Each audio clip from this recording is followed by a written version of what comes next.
Ditinggal kampanye, Solo semrawut. Ketua DPR tampar telak Gibran. Netizen minta Gibran dipecat. Kebijakan ini tentu saja membuat polemik di masyarakat Solo, walau akhirnya dibatalkan. Munculnya kebijakan ini adalah salah satu contoh belum baiknya komunikasi politik Gibran ke pihak legislatif dan para pemangku kepentingan. Waktu itu, Pak Asih Sunyoto Putro bilang seperti ini, karena permasalahan komunikasi politik yang tidak efektif, Mas Wali Kota kurang fokus terhadap pembangunan berbasis kepada kesejahteraan masyarakat.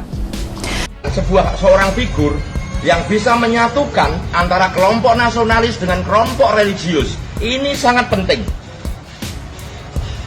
Oleh karena itu, figur seperti Pak Purnomo itulah yang saat ini sangat dibutuhkan oleh warga Solo, di mana penduduknya kota Solo adalah penduduk yang sangat majemuk. Jadi kami berharap kepada DPP PDI Perjuangan, jangan silau dengan hasil survei yang sangat kentara mendikte parpol dan membuat opini menyesatkan.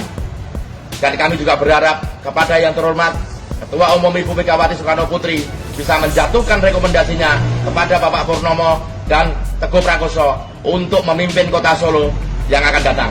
Halo, selamat datang di channel Redaksi Jurnal. Wali Kota Solo Gibran Rakabuming Raka yang juga sebagai Cawapres nomor urut 2 diketahui kerap kali mengajukan cuti untuk mengikuti kegiatan berkampanye saat hari kerja. Pada minggu ini saja Gibran telah mengajukan cuti selama 3 hari dari mulai 15 sampai 17 Januari 2024. Di minggu sebelumnya Gibran juga mengajukan cuti selama 3 hari. Sebelum-sebelumnya Gibran juga sering mengajukan cuti pada hari kerja, namun hanya sehari atau 2 hari. Alhasil, dari seringnya Gibran untuk mengajukan cuti untuk keperluan kampanye di hari kerja itu, DPRD Kota Solo menyoroti hal tersebut. Salah satu yang menyorotinya adalah fraksi PDIP. Ketua fraksi PDIP DPRD Solo, YF Sukasno menyebutkan bahwa cuti untuk kepentingan kampanye memang diperbolehkan secara regulasi. Namun, dengan seringnya Gibran cuti, itu mempengaruhi kinerja di eksekutif. Sewaktu ditemui oleh awak media, Senin 15 Januari, Sukasno mengatakan, memang secara regulasi itu sah karena semua berdasarkan regulasi, cuti itu sah. Hanya saja memang dengan intensitas kegiatan Pemkot yang begitu padat dan masyarakat butuh pelayanan yang maksimal, itu beberapa kali cuti pasti mempengaruhi kinerja eksekutif ya. Menurutnya, dengan cutinya Gibran sudah pasti membuat beberapa pekerjaan terganggu. Salah satunya peraturan daerah yang operasionalnya harus memakai perwali yang hingga kini belum ada. Sehingga, kata dia, tidak efektif karena adanya kesibukan dari seorang Gibran. Molornya perwali ini, kata Kasno, membuat Pemkot Solo tak bisa bekerja secara optimal karena para organisasi perangkat daerah OPD tak bisa bekerja karena tidak ada landasan. Ternyata, kritikan untuk Wali Kota Solo tak hanya datang dari Ketua Fraksi PDIP DPRD Solo saja. Diketahui baru-baru ini, Gibran juga mendapat kritik dari Wakil Ketua DPRD Solo dari fraksi PKS Sugeng Rianto. Sugeng Rianto menilai, jika Kota Bengawan itu masih memiliki pekerjaan rumah yang belum juga terselesaikan. Sugeng pun sempat menyoroti perkataan yang pernah dilontarkan orang nomor 1 di Kota Solo itu sewaktu belum menjadi seorang cawapres, bahwa Gibran sering menyebut jika PR di Kota Solo itu masih banyak, sehingga harus mencurahkan segala energi untuk menyelesaikan PR tersebut. Politikus asal PKS itu juga menilai jika banyak pekerjaan yang dapat segera diselesaikan oleh putra sulung Jokowi itu, tapi malah terbengkalai. Namun, suami Selvi Ananda itu memilih untuk fokus berkampanye. Dan kini, dari berbagai kritikan yang disampaikan tersebut lantas menimbulkan respon beragam dari netizen atau warganet. Salah satunya menyebut jika Gibran ini harusnya mencontoh Sandiaga Uno pada 2019 yang memilih untuk mengundurkan diri saja dari jabatannya sebagai Wakil Gubernur Jakarta. Kata akun @wafel, mending mundur wir, contoh Sandi pas kampanye sama Prabowo. Ada juga yang berkomentar sarkas seperti berikut ini. Makin lengkap saja prestasi Cawapres 02 ini. Namun yang cukup mengagetkan, masih saja ada warganet yang menyoroti jatah cuti dan seperti memberikan sebuah pembelaan kepada sang wali kota Solo itu. Hadah, lantas bagaimana kalau menurut Anda?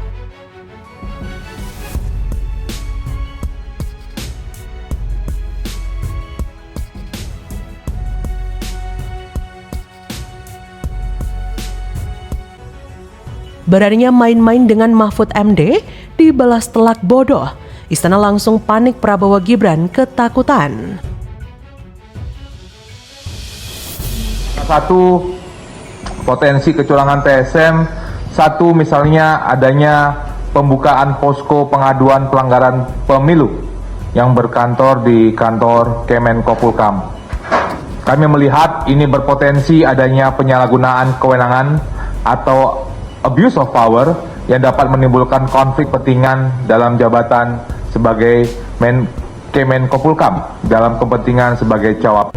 Prof, terkait TKN Pak Habibur Rahman mau melaporkan 16 kecurangan, salah satunya ada nama Prof Mahfud yang mau dilaporkan karena Prof Mahfud membuka posko pengaduan terkait kecurangan pemilu. Bodoh itu. Ini gimana Prof? Bodoh. Karena posko pemilu itu sudah ada, bukan posko itu namanya des pemilu. Sejak tahun 2014 sudah ada. Dan itu bukan penyelenggara pemilu, tidak akan mengadili pemilu, tidak akan kurang pemilu. Penyelenggara pemilu itu KPU. Itu hanya mencatat peristiwa, menerima laporan lalu disampaikan ke KPU. Supaya tahu juga bahwa di DES itu ada 19 kementerian lembaga termasuk TNI, Polri, Kemlu, Menteri Keuangan, Kemdagri, KPU, Bawaslu masuk di situ. Itu kan orang bodoh nggak baca fakta lalu menganggap itu salah. Kan itu bukan sesuatu yang bisa digunakan oleh capres manapun, cawapres manapun. Dan Menko Polhukam di situ hanya sebagai pembuat SK-nya dan tidak ngambil tindakan hukum apa-apa. Tidak mengadili ya Prof. Tapi Prof Mahfud dinilai abuse of power sama. Ya biar aja namanya Habibur Rahman. Habibur Rahman nggak usah didengar. Halo, selamat datang di channel Redaksi Jurnal. TKN Prabowo Gibran akan melaporkan Mahfud MD usai membuka des pemilu di Kemenko Polhukam. Mahfud MD sebut itu sebagai bodoh. Menurut Mahfud, posko pemilu itu sudah ada. Bukan posko namanya di Kemenko Polhukam, tapi des pemilu. Sejak 2014 sudah ada. Sebelumnya, TKN melalui Habibur Rahman menyebut bahwa posko pemilu yang dibuka Kemenko Polhukam berpotensi menyalahgunakan wewenangnya. Posko itu membuka pengaduan pelanggaran pemilu. Mahfud lagi-lagi mengoreksi bahwa itu bukan posko pemilu, melainkan des pemilu. Des itu disebut bukan bagian dari penyelenggaraan pemilu.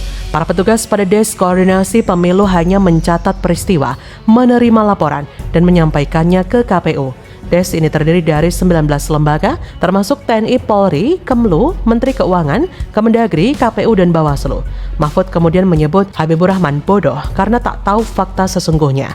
Menurut Menko Polhukam itu, jika des atau posko pengaduan kecurangan pemilu bukanlah sesuatu yang bisa digunakan oleh salah satu partai atau capres-cawapres manapun. Bahkan Mahfud juga tidak memperdulikan laporan yang akan disampaikan oleh kuasa hukum dari pihak TKN Prabowo Gibran.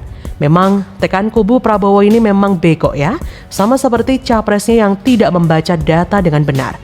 Kubu Prabowo hanya bisa nyinyir, menuduh, menebar fitnah, bahkan membuat manuver seolah-olah kubu mereka yang terzolimi. Karena mereka takut kalah dan gagal menang satu putaran. Mereka juga melakukan intimidasi kepada para lawan mereka, seperti yang dilakukan kepada Mahfud MD ini. Menanggapi hal itu, Sekretaris Jenderal Partai PDIP, Hasto Kristianto mengaku TPN Ganjar Mahfud terus menjalin komunikasi dengan Tipnas Amin untuk menghadapi intimidasi yang mereka terima menghadapi Pilpres 2024. Intimidasi dan penghadangan itu menurut Hasto terjadi dari hulu hingga hilir. Di hulu, kata Hasto, ada pihak yang dihadang untuk mendukung pasangan Capres Ganjar Mahfud, sedangkan di hilir menurut dia ada penghalangan dalam pelaksanaan kampanye di lapangan. Ya begitulah Prabowo dan timnya, kekuasaannya kembali meronta. Arogansi yang dulu mereda sekarang bangkit karena dukungan besar dari sang presiden. Saya awalnya tidak percaya dengan fenomena yang akhir-akhir ini mengganggu mata, telinga, kepala, dan semuanya, tapi ternyata itu memang ada. Maka dari itu, satu-satunya jalan untuk memperbaiki situasi adalah memilih kandidat yang jauh dari masalah, jauh dari drama, dan jauh dari settingan. Kandidat tepat sebagai pemimpin 2024 adalah Ganjar Mahfud. Kenapa tidak yang satunya? Karena tidak bisa kerja. Dilihat dari rekam jejak keduanya yang jauh dari keberhasilan dan justru gagal. Bahkan keduanya juga bermasalah karena sempat menjadi pasien KPK dan memiliki beban masa lalu yang belum beres. Kita tidak mau keluar dari mulutnya buaya. Kita tidak mau keluar dari mulut buaya, masuk lagi ke mulut buaya lain. Makanya pilihannya yang pasti cuma Ganjar Mahfud. Keduanya punya rekam jejak yang tidak lagi diragukan dalam penegakan hukum, pembentukan regulasi hingga membuat program yang keberhasilannya bisa dilihat di Jawa Tengah.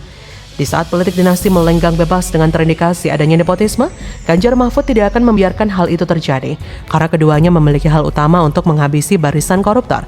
Siapapun mereka yang masih meneruskan budaya setor-menyetor, jual beli jabatan, menerapkan pemberian hadiah yang berpotensi gratifikasi, bahkan intimidasi seperti di atas, hukuman berat siap menanti.